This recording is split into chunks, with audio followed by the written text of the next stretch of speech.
Olá, estamos mais uma vez aqui para mais uma videoaula. Nós já estamos na lição de número 5.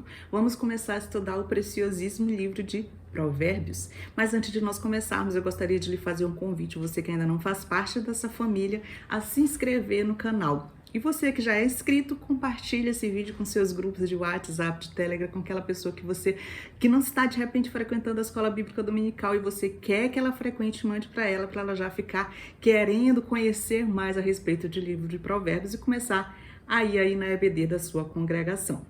Sem mais delongas, vamos lá. A lição 5 vai dizer: Provérbios de 1 a 9, convite à sabedoria. O textuário vai dizer: o temor do Senhor é o princípio do saber, mas os loucos desprezam a sabedoria e o ensino. Provérbios capítulo 1, versículo 7. A verdade prática diz: uma vida sábia consiste em recusar as propostas sedutoras do mal e em deleitar-se na vivência cotidiana da palavra de Deus. Bem, nós vamos começar a estudar o livro de Provérbios, que é um conjunto de literatura de sabedoria, e quando a gente pega aqui o livro de Provérbios, a gente já nota que no capítulo 1, do versículo 1 ao 6, tem um parágrafo ali que se difere do restante do texto, e a gente nota que é como se fosse uma espécie de prefácio, uma espécie de apresentação ali do livro. Também temos que ter em mente que a palavra provérbios, ela refere-se a um ditado curto e inteligente que tem algum tipo de sabedoria a oferecer. E se a gente for notar, a gente vai encontrar esse tipo de provérbios a partir do capítulo 10. Também temos que ter em mente que o livro de Provérbios não é um livro das leis, não é um livro de mandamentos e nem um livro de promessas. O livro de Provérbios, na verdade, é um livro de princípios. Precisamos entender que provérbios, por natureza, eles se tratam de probabilidades, ou seja, se eu temo a Deus e faço o bem e tenho boas escolhas, provavelmente minha vida irá bem. Mas se eu não temo a Deus e faço mais escolhas, logo sou um tolo, né? Provavelmente a minha vida não irá bem. Isso pode acontecer, na maioria das vezes acontece, mas nem sempre. E isso nos leva ao ponto de que provérbios não são promessas, eles não são fórmulas para o sucesso. E para ficar mais esclarecido, vamos abrir aqui a nossa Bíblia em Provérbios capítulo 10, versículo 27, que diz o seguinte: o temor do Senhor aumenta os dias, mas os anos dos ímpios serão abreviados. Ou seja, temer a Deus e ser uma pessoa moral provavelmente levará a pessoa a ter uma vida melhor e mais longa. Outro exemplo que nós temos é Provérbios 22, 6, que diz: ensina a criança o caminho que deve andar, e quando envelhecer, não se desviará dele. Ou seja, criar os seus filhos num ambiente sadio, num ambiente propício à palavra de Deus, onde você faz a leitura da palavra, onde você faz orações no seu lar, onde você traz a presença de Deus para o seu lar.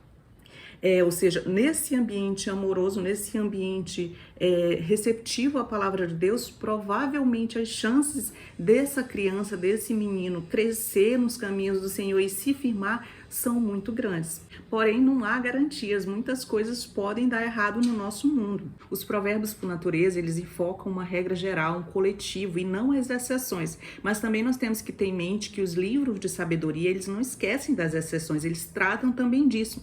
Tanto que a gente vai ver o exemplo disso no livro que nós acabamos de estudar. O livro de Jó trata dessas exceções. Também vamos ver que o livro de Eclesiastes, ele vai tratar dessas exceções. E um exemplo bom em Eclesiastes é quando Salomão faz essa observação dessas exceções, quando ele diz aqui em Eclesiastes capítulo 7, versículo 16, que ele diz: tudo isso vi nos dias da minha vaidade. Há um justo que perece na sua justiça, e há um ímpio que prolonga os seus dias na sua maldade. Ou seja, o livro de Eclesiastes e o livro de Jó vai tratar justamente dessas exceções. Por isso que a gente precisa estudar esse conjunto de livros de sabedoria, esse conjunto de livros poéticos, para poder a gente ter uma visão mais ampla, porque se a gente estudar só um especificamente e ver aquele livro como um livro de lei, como um livro de mandamento, como um livro de promessa, a gente pode ter uma percepção errada. Assim, se nós fizermos o estudo dos 5 livros de sabedoria, nessa revista daremos 4 livros poéticos, aí sim nós teremos uma visão mais ampla e um entendimento do que está se tratando de coletivo e do que está se tratando das exceções naqueles casos específicos. E é justamente por isso que a gente precisa desse conjunto de livros de literatura de sabedoria juntos para a gente ter a nossa visão ampliada a respeito desse assunto. E é interessante nós já termos estudado o livro de Jó, porque quando nós estudamos o livro de Jó, nós vimos uma soberania de Deus, uma onisciência. Trata-se de um Deus todo-poderoso, trata-se de um Deus soberano. E conforme nós vimos no livro de Jó, esse Deus é um Deus pessoal, que trata de nós individualmente, que cuida de cada um de nós, dos seus filhos, nos detalhes, nas pequenas coisas, e cujos pensamentos são muito acima dos nossos pensamentos. Quando ele diz que todas as coisas cooperam para o bem daqueles que amam a Deus, nós precisamos ter em mente que esse bem que ele trata, que ele fala, nem sempre é relativo, é relacionado a um bem financeiro, a um bem de saúde, a um bem desta vida, porque o bem maior que nós temos é a nossa salvação. Então podemos sim passar por grandes dificuldades nessa vida para que possamos adquirir a salvação, para que possamos ter mais intimidade com Deus, para que possamos buscar mais a Deus e chegarmos assim ao nosso bem maior, que é a salvação em Cristo Jesus. Por isso nós precisamos estar com os nossos olhos fitos na eternidade. E esse livro ele vai nos chamar a uma reflexão para que nós possamos nos analisar, para que nós possamos refletir se as nossas ações elas estão de acordo com esses princípios bíblicos que traz aqui. E como diz o ditado, nós precisamos mais da Bíblia exatamente onde ela mais discorda de nós. O subtópico 1 vai dizer contexto e autoria. Provérbios capítulo 1, versículo 1 diz: Provérbio de Salomão, filho de Davi, o rei de Israel. Nós precisamos citar que a prática de escrever provérbios ela não foi inventada por Salomão nem pelo povo de Israel, porque já existe registros muito anteriores, registros de provérbios sumérios que foram encontrados, que se encontram hoje em museus, que datam muito antes de Salomão. Ou seja, antes de Salomão escrever esses provérbios, já tinha registros e já tinha gente muito versada nessa arte da escrita de provérbios. Vamos ter, quanto à autoria, vamos ter ligado à autoria de provérbios, o rei Salomão justamente é citado no prefácio do livro, que a autoria, os provérbios são de Salomão. E vamos abrir as nossas Bíblias em 1 Reis capítulo 4, versículo 29, que vai falar a esse respeito. No capítulo 3, ele vai contar que Salomão pediu a Deus sabedoria para governar o povo de Israel. E aqui no capítulo 4, versículo 29, vai contar que Deus deu essa sabedoria para Salomão, que diz assim: E deu Deus a Salomão sabedoria e muitíssimo entendimento e largueza de coração como a areia que está na praia do mar. E era a sabedoria de Salomão maior do que a sabedoria de todos os do Oriente e do que toda a sabedoria dos egípcios. Os egípcios eles tinham a tradição de escrever provérbios e a sabedoria deles era conhecida e era muito anterior a Salomão. Também precisamos lembrar que foram os egípcios que descobriram o papiro, que descobriram a tinta também para poder fazer as escritas. Também foram eles que construíram as primeiras bibliotecas. Também vamos lembrar que os cavalos eles foram domesticados pelos egípcios e também foram encontrados documentos em papiros, documentos egípcios em papiro que registram as primeiras cirurgias, os primeiros procedimentos médicos cirúrgicos também foi ali realizado pelos egípcios, ou seja, era um povo que ele tinha muito conhecimento, era um povo que era à frente do seu tempo.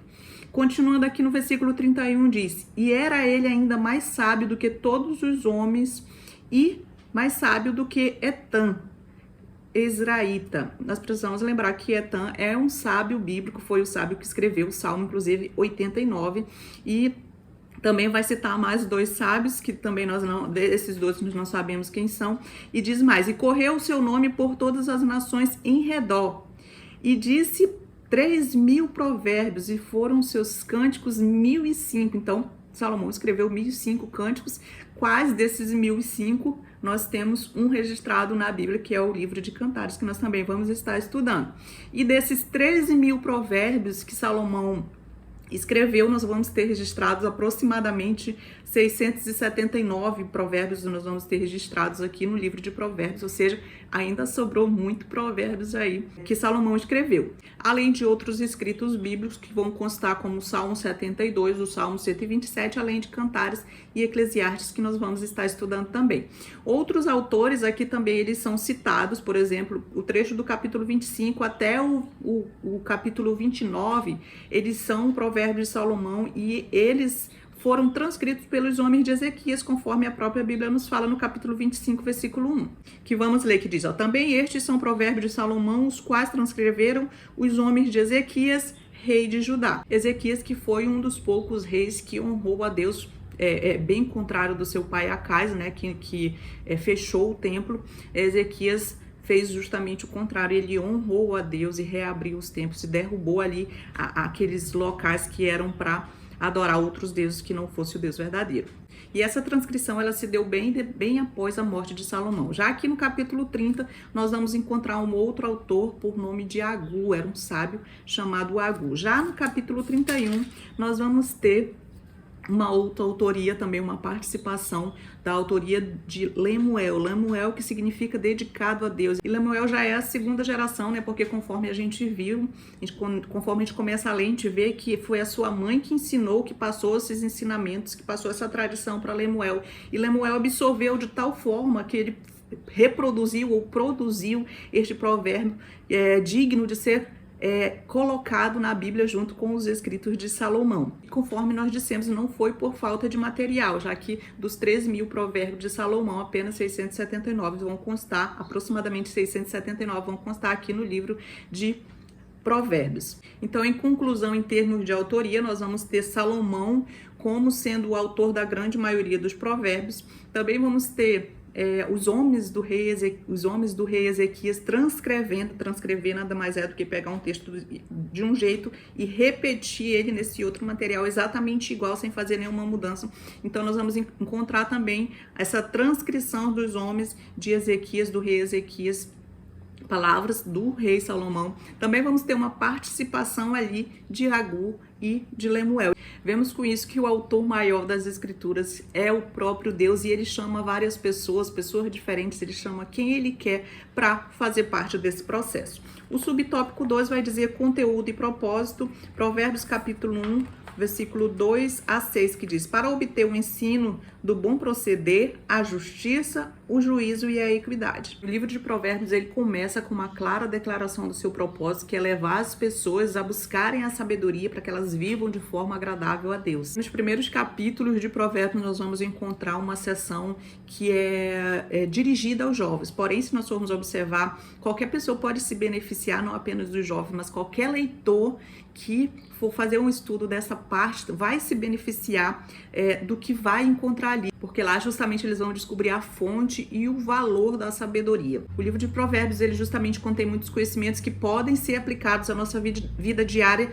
assim como o livro de Salmo possui muitas orações e hinos que podem ser aplicados à nossa vida devocional. E o conhecimento em si ele é muito bom, mas tem uma grande diferença de você saber algo e você conseguir aplicar isso que você sabe à sua vida, ou seja, colocar em prática aquilo que você aprendeu. O ser humano ele pode acumular muito conhecimento, mas sem sabedoria o nosso conhecimento é inútil, ou seja, nós devemos colocar em prática aquilo que nós aprendemos. Sob a inspiração do Espírito Santo, o rei Salomão ele registrou ali pensamento, registrou diretrizes, registrou os princípios práticos para a vida do ser humano. E para nós finalizarmos, vamos ler aqui o livro de Provérbios, justamente capítulo 1, do 1 até o 6, porque o livro de Provérbios ele é muito didático, ele é muito claro na sua finalidade, ele é muito claro nas suas definições. E o autor de Provérbios ele já tem algo em mente formulado a respeito de tudo que ele está tratando ali. E aqui ele vai falar justamente da finalidade do livro. E ele é muito específico nisso, que diz assim, Provérbio de Salomão, filho de Davi, rei de Israel. Aqui onde vai aparecer a palavra para, na sua Bíblia, você pode até marcar aí, dão a finalidade do livro. Essa é a finalidade do livro, que diz, qual é a finalidade do livro? Para se conhecer a sabedoria e a instrução, para se entenderem as palavras da prudência, para se receber a instrução do entendimento, a justiça, o juízo e a equidade, para dar aos simples prudência e aos jovens conhecimento e bom siso, para o sábio ouvir e crescer em sabedoria, o instruído adquirir sábios conselhos, para entender provérbios e sua interpretação, como também as palavras dos sábios e suas adivinhações. Assim, o próprio rei Salomão já dá a finalidade do livro, ou seja, o seu conteúdo e o seu propósito. O subtópico 3 vai dizer destinatários. Grita na rua a sabedoria, nas praças levanta a voz, do alto dos muros clama. À entrada das portas e na cidade profere as suas palavras. Provérbios capítulo 1, do 20 ao 21. Eu achei interessante o que o autor da revista colocou aqui no subtópico destinatário. Ele diz assim, em outras culturas do Oriente Médio, o ensino da sabedoria era promovido pela corte real, objetivando treinar integrantes da nobreza para o desempenho satisfatório em assuntos gerais do reino. Então, nós fazemos parte do reino celestial, o reino de Cristo. Nós servimos a um rei. E aqui ele vai dizer que nessas culturas, eles ensinavam essa sabedoria só para aquelas pessoas, para aqueles súditos que trabalhavam ali no reino, para que eles pudessem prestar um serviço melhor para o rei. Então, nós fazemos parte desse reino. Nós trabalhamos e nós servimos o Rei dos Reis, Senhor dos Senhores. Então, para nós foi dada este livro de sabedoria, que através do doce Espírito Santo ele vai nos instruir, ele vai nos ensinar a servir melhor neste reino, a servir melhor este rei. E aqui Salomão ele quis compartilhar a sabedoria dele justamente com todas as pessoas, não importando a idade, não importando o sexo, não importando a posição social, porque todos nós fazemos parte do reino de Deus. E esta sabedoria ela está aqui, ela está para todos. Todos que querem, que buscam, que cavam, que querem mesmo, que vão atrás, que buscam entender, que oram, que choram, pedindo entendimento, discernimento, revelação do doce Espírito Santo nas suas vidas. E esses curtos e sábios ditados, eles nos dão justamente uma sabedoria prática para o nosso dia a dia, para o nosso cotidiano, e por isso nós devemos sim estudar, nós devemos estudar diligentemente esses provérbios e integrá-los, integrar eles na nossa vida e colocar em ação o nosso estudo, o nosso entendimento da palavra, colocar em ação no nosso dia a dia. O tópico 2 vai dizer os fundamentos da sabedoria, o subtópico 1 vai dizer temor do Senhor. Provérbios capítulo 1, versículo 7 diz: o temor do Senhor é o princípio do saber, mas os loucos desprezam a sabedoria e o ensino. Provérbios vai dizer que o princípio da sabedoria é justamente o temor ao Senhor, mas o temor ao Senhor não é aquela coisa ligada a pavor, a medo, não, é algo ligado à reverência, a respeito por Deus. É uma mentalidade moral que reconhece que eu não sou Deus, que eu não estabeleço minhas próprias definições de bem e mal, de certo e de errado. E em vez disso eu preciso me humilhar diante da grandeza e soberania de Deus e abraçar justamente a definição de Deus daquilo que é certo e errado, mesmo quando isso é inconveniente para mim. E nós vivemos na era da informação onde o conhecimento ele é muito abundante, mas o que nós notamos é que a sabedoria ela é muito escassa. As pessoas têm acesso a todo tipo de informação, tudo que a pessoa quiser hoje em dia, ela pode através de um clique. Se a pessoa quiser aprender um idioma novo, ela pode através de vídeo. Se a pessoa quiser aprender a tocar um instrumento musical, ela pode aprender ali através dos vídeos que estão disponíveis hoje. Ou seja, a informação ela é muito ampla, ela é muito abundante. Mas a gente precisa entender que a sabedoria ela vai muito além do conhecimento, dessas informações, porque ela é uma atitude que vai mudar todos os aspectos da nossa vida, porque a base, o princípio do conhecimento é justamente temer ao Senhor, ou seja, é honrá-lo, é respeitá-lo, é reverenciá-lo pelo grande poder, por sua soberania e obedecer a sua palavra. E a parte B do versículo diz que os loucos desprezam a sabedoria e o ensino. Uma das pessoas mais desagradáveis que existe é justamente essa pessoa que acha que sabe tudo, que prega como verdade absoluta tudo aquilo que ela defende, que não está aberta a novos ensinos, que não aceita uma outra opinião que não seja a sua, que tem a opinião formada a respeito de todos os assuntos e é inflexível. Salomão vai chamar essa pessoa justamente de tola, de louca, aquela que despreza o conhecimento. Então, nos atentemos por valor da sabedoria, como ela pode alterar nossa vida em relação às nossas atitudes, o nosso modo de agir, o nosso modo de falar, que nós possamos colocar em prática essa sabedoria que está sendo entregue a nós aqui, de graça por Deus. O Espírito Santo está conosco, vive em nós, para que possa nos orientar a compreender melhor a sua palavra. Então, que nós possamos buscar essa sabedoria e crer que o Senhor Jesus pode nos dar entendimento para compreender a sua vontade. E que nós possamos também refletir para nós não sermos essas pessoas que são aqui descritas como tolas, aquelas que se acham conhecedoras de toda a verdade. Tenhamos em mente que só quem sabe tudo é Deus. Nós temos que estar abertos a aconselhamento, temos que estar abertos a novos conhecimentos, devemos estar abertos a aprender uns com os outros em comunidade. Quando eu digo aprender com os outros em comunidade, é na comunidade cristã que você vive.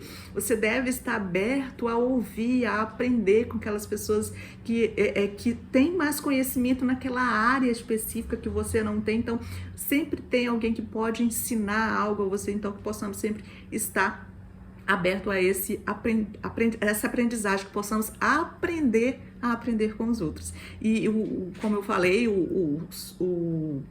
o rei Salomão, ele era muito didático e ele tinha já um pensamento formado a respeito de todas as definições que ele trazia, e ele dava essa definição para que não tivesse dúvida a respeito do que ele estava falando.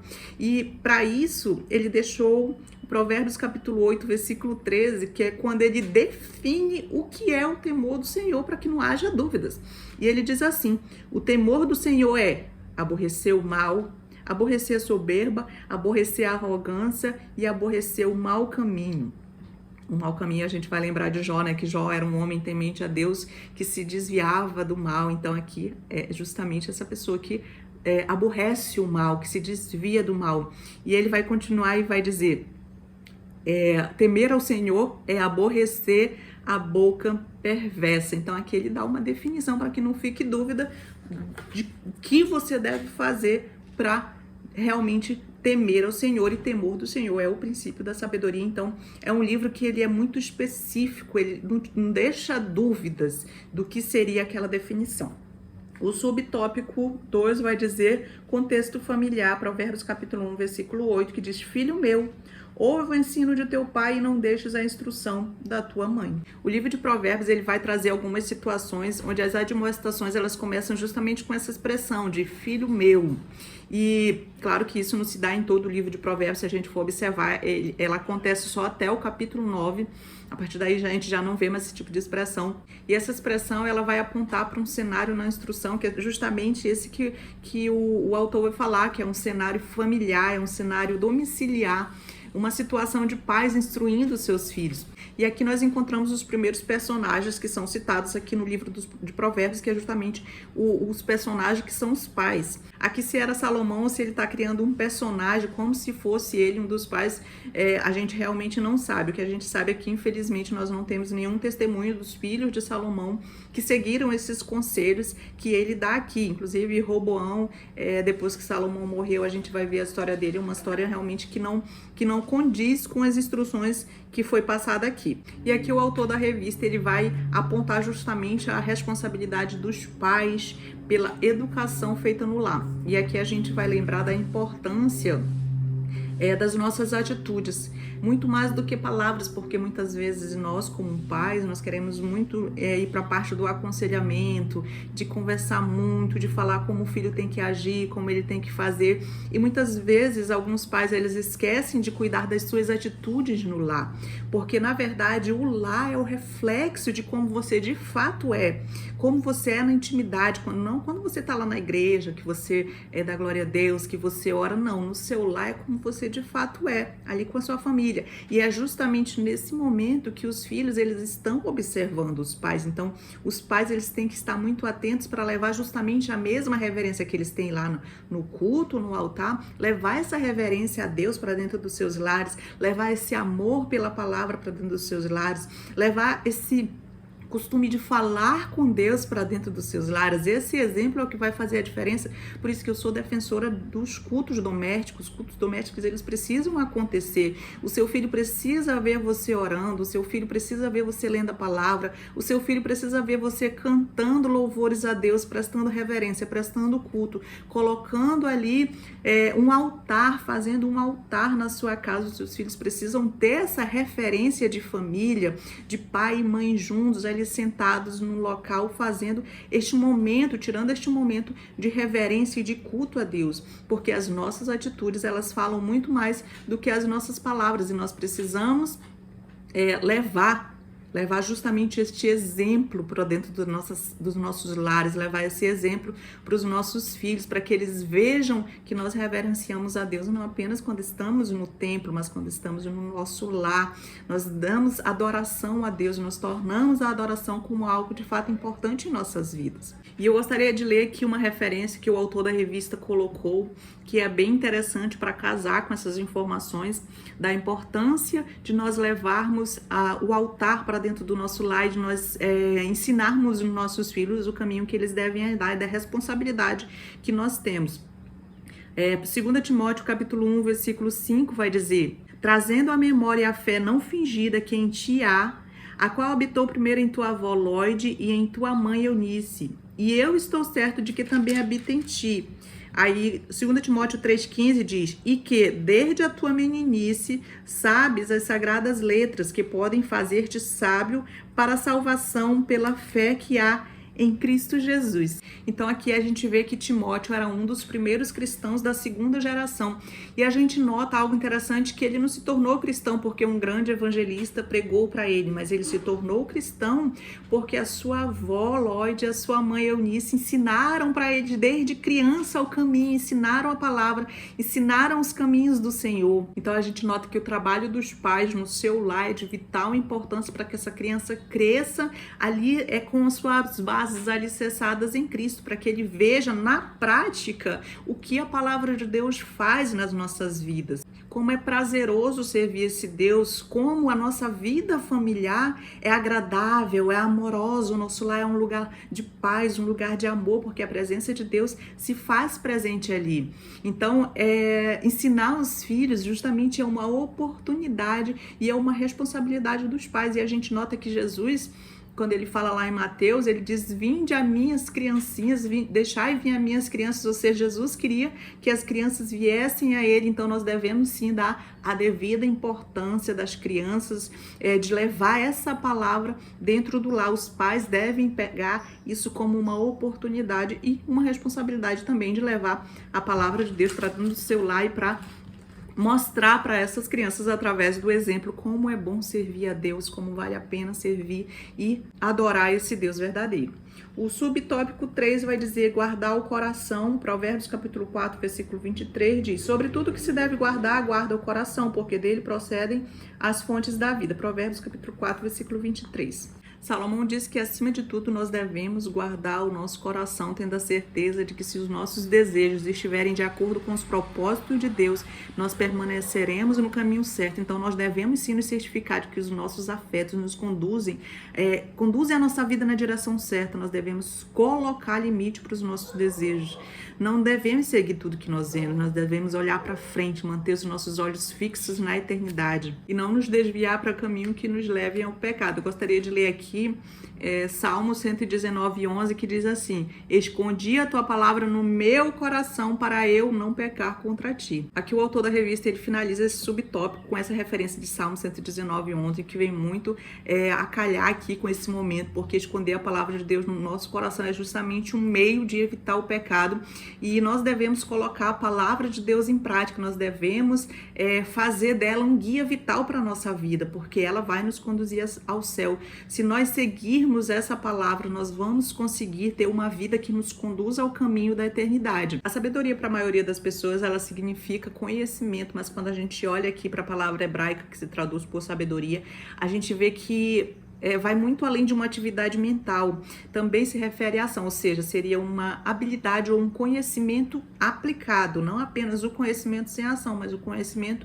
aplicado. É por isso que o livro de Êxodo, quando ele vai falar de artistas e de artesãos, ele vai dizer que essas pessoas têm justamente sabedoria, ou seja, eles têm o conhecimento aplicado, eles colocam aquele conhecimento em ação. E o objetivo desse livro é justamente nos ajudar a adquirir, a desenvolver um conjunto de habilidades práticas para que nós possamos viver bem, habilidades que possamos usar no nosso dia a dia, que possamos de fato colocar em ação e ter uma vida melhor. A sabedoria aqui no livro de Provérbios, ela foi poeticamente personificada como uma mulher que chama a atenção da humanidade e busca por ela. E o chamado da sabedoria no capítulo 8, ela vai dar um contraste muito grande com a mulher imoral que é citada no capítulo 7. Quando a gente lê, a gente vê que no capítulo 7 vai falar da mulher imoral e de repente tem esse contraste grande, porque agora vai personificar a sabedoria como uma mulher sábia, como uma mulher que nos guia e nos faz ter sucesso. A sabedoria, ela estava presente na criação e ela trabalha juntamente com Deus. E Deus, ele vai aprovar essas pessoas que escutam, que obedecem à sabedoria, que dão ouvidos à sabedoria, mas vai mostrar também que aqueles que odeiam a sabedoria, eles amam a morte. Então a sabedoria, ela deve afetar todos os aspectos da nossa vida. Não tem como você querer viver de forma sábia, querer obter a sabedoria e dizer não. Essa parte aqui da minha vida, eu não permito que haja mudanças. Aqui eu quero fazer de acordo com a minha vontade, com o meu conceito de bem, com o meu conceito de certo e errado. Essa aqui deixa comigo. Agora essa parte aqui, Deus pode mudar, pode transformar. Eu vou seguir a tua vontade, eu vou seguir a sabedoria. Mas essa aqui não, essa aqui deixa comigo. Não. A sabedoria, ela deve afetar, ela deve ter mudança em todos os aspectos da nossa vida. É uma entrega total. Nós devemos permitir que todas as áreas da nossa vida, elas estejam sob a direção e sob a liderança de Deus. O subtópico 2 vai dizer o convite da sabedoria. Provérbios capítulo 9, de 1 a 6 diz: deixai os insensatos e vivei, andai pelo caminho do entendimento. Nesse capítulo, a sabedoria e a loucura, elas são retratadas como mulheres jovens e rivais que preparam ali um banquete e convidam muitas pessoas para participarem desse banquete. A sabedoria aqui, ela é personificada como uma mulher responsável, como uma mulher de caráter, enquanto a loucura, ela é personificada como uma mulher licenciosa que oferece alimento roubado. A sabedoria, ela vai apelar para a mente, enquanto a loucura, ela vai apelar para os sentidos. A gente vê que é muito mais fácil excitar as pessoas pelos seus sentidos, mas esses prazeres, a gente nota que são prazeres temporários. Já em contraste, a satisfação proporcionada pela sabedoria,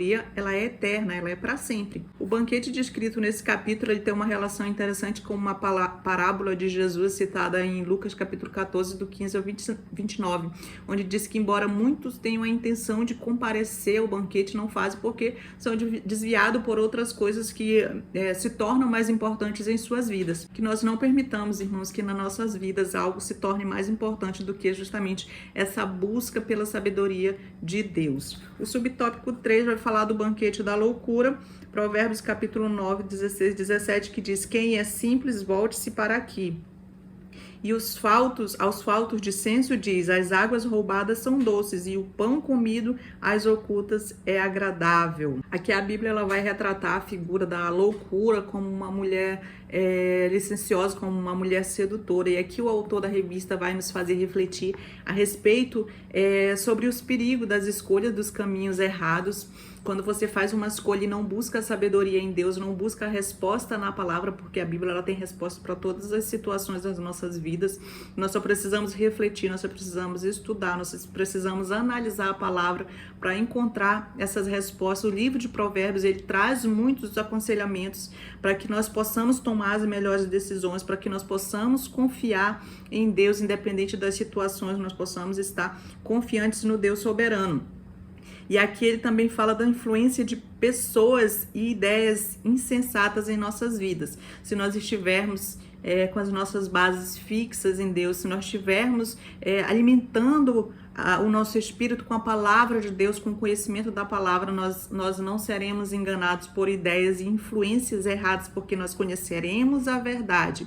E essa verdade, ela vai nos levar a tomar decisões corretas. Por isso a importância de frequentar a escola bíblica dominical e estudar a palavra de Deus. Se você estuda, se você conhece a palavra de Deus, dificilmente você vai ser influenciado por ideias erradas, por ideias distorcidas. Vejamos como é importante a sabedoria, como é importante nós buscarmos essa sabedoria de Deus, nós cavarmos, nós buscarmos, nós estudarmos diligentemente a palavra de Deus para que nós possamos obter essa sabedoria e não sermos enganados. Muitas vezes o comportamento pecaminoso, ele pode até parecer muito atraente se comparado com a vida cristã, e por essa razão muitas pessoas, elas desprezam o banquete da sabedoria justamente para comer a comida roubada oferecida pela loucura. Mas nós não devemos nos enganar, o pecado, ele é perigoso, e antes de nós tomarmos o fruto proibido, antes de nós fazermos parte desse banquete que a loucura está oferecendo, nós devemos considerar demoradamente o que sucede aos que comem desse banquete. Por isso nós precisamos sempre estar firmados na palavra, sempre estar buscando essa sabedoria que vem de Deus, na palavra de Deus. É ela que vai nos fortalecer, ela que vai nos dar entendimento, ela que vai nos dar discernimento para tomar as melhores decisões e seguir os melhores caminhos. E a aplicação pessoal vai dizer: a prática cotidiana da palavra de Deus nos habilita a rejeitar caminhos de destruição e a desfrutar da vida abundante que Jesus prometeu, uma vida sábia, cheia de significado, propósito e plenitude espiritual, em harmonia com os seus ensinamentos. E assim ficamos por aqui em mais uma aula. Não esqueçam de pedir a ajuda do Doce Espírito Santo todas as vezes que forem lecionar, porque ele está pronto para nos ajudar e nos fazer lembrar de tudo aquilo que nós estudamos. E assim ficamos por aqui. Fiquem com Deus e até a próxima. Tchau!